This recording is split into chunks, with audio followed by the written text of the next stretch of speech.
কোরবানিতে আমরা অনেকে দুটি ভুল করে থাকি, যার ফলে কোরবানিটা অনেক ক্ষেত্রেই অর্থহীন হয়ে যেতে পারে। তার একটি হলো, আমরা অনেকেই কসাইদেরকে কোরবানির পশুর গোশত অনেকটা বিনিময় হিসাবে দিয়ে থাকি। কসাইয়ের যা পারিশ্রমিক হওয়ার কথা, তার চাইতে কম পারিশ্রমিকে তিনি অনেক সময় রাজি হয়ে যান, কারণ তিনি জানেন যে বেশ কিছু গোশত তিনি পাবেন।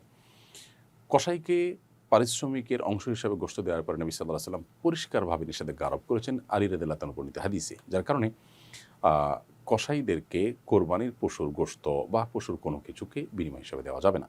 আরেকটি বিষয় হলো, আমরা অনেকেই কোরবানির পশুর বর্জ্য, কোরবানির পশুর মলমূত্র, রক্ত এগুলো যেখানে সেখানে ফেলে আমরা কোরবানির গোশতটাকে আহরণ করে বাসায় চলে যাই।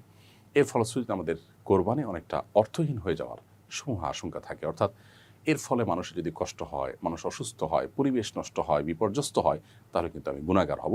কোরবানি করে আমি আল্লাহর কাছ থেকে যে সওয়াব আশা করছি, সেখানে যদি আমি গুনাহ কামাই করি, তাহলে সেটা হবে আমার সবচেয়ে দুর্ভাগ্যজনক বিষয়।